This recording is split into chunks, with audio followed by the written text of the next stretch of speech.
So we all know of the famous role of Dewdrop, which is a soloist role in the Waltz of the Flowers from the Nutcracker, specifically the New York City Ballet's Nutcracker. No other company or version has a soloist role in the Waltz of the Flowers, so it makes this version really unique. And it's a really fun role to watch and I'm sure to perform. I've never done it, but I love the costume and I was really inspired after watching it to try and recreate the costume.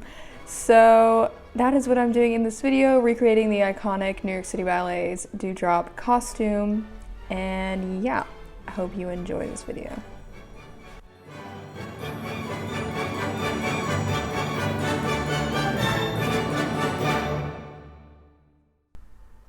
So the first thing that I had to do is try and get close-up photos or videos of this costume.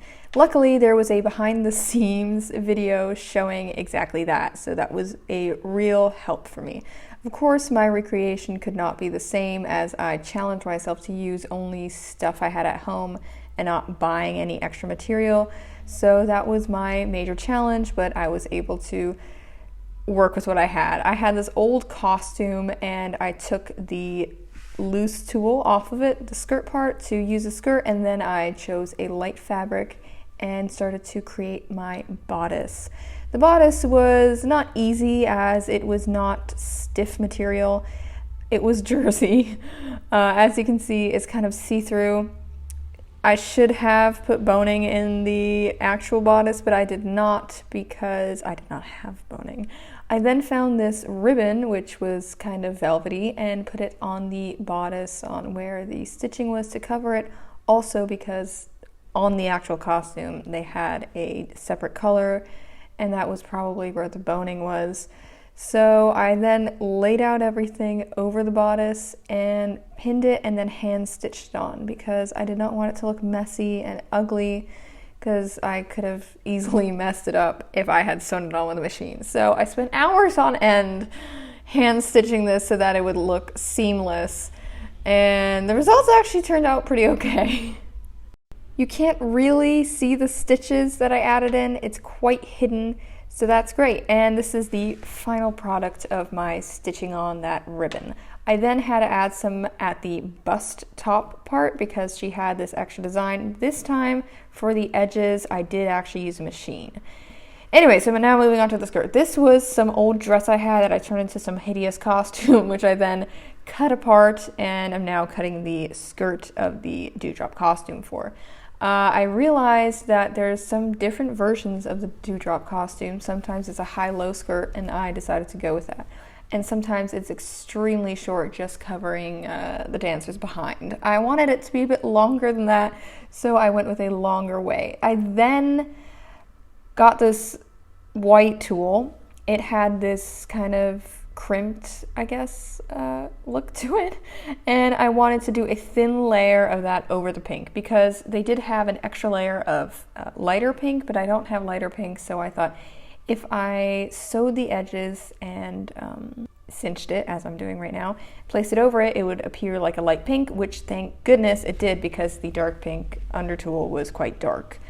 Yeah, then to sew it together, I put it on something, that way it would be stretched, that way it wouldn't just rip while I tried to put on the costume, and I hand stitched it together, and it turned out pretty good.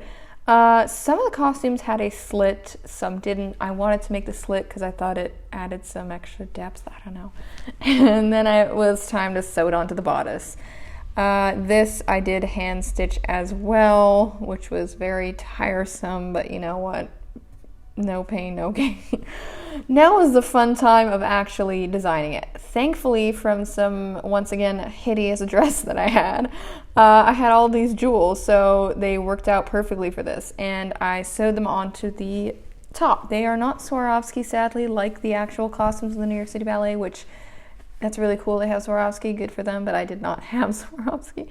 And also, luckily, there are not that many jewels or details on the costume.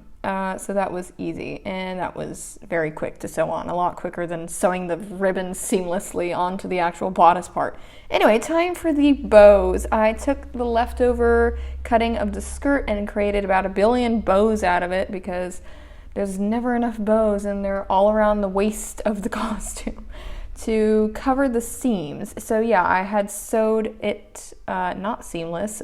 I'm talking about the bodice and the skirt. So the great thing about the bows is that it covered it so that you wouldn't see the edging of the cloth, as you can see here. After that, I did sew a sequin onto the middle of each bow. That way it would just have some extra depth, I guess. And then, yeah, that was that. Now it's time for this big flower thing that's on the hip of one of the sides. I decided to only do the one design on the left hip, I think it is. There's some other bow thing on the right hip, but I just didn't do that. Anyways, I then grabbed some paper flowers, and I hand colored them with a pencil. It was really stressful. In real life, it is a lot darker than it is in the video, but okay.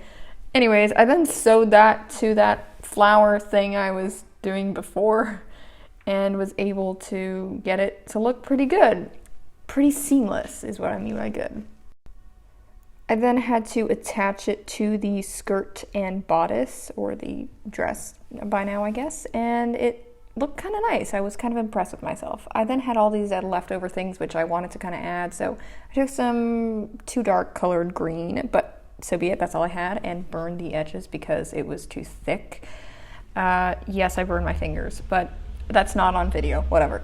I then got some leaves because a flower needs its leaves, and I added that to that big bow flower thing, and that's that. It kind of looks like a waterfall of flowers. I then needed straps, so I got my elastic and some more leftover skirt tulle and stretched it, sewed onto the elastic. That way it would be nice and cinched. Anyways, then hand sewed that onto the back, and then I sewed so that it would be seamless to the top.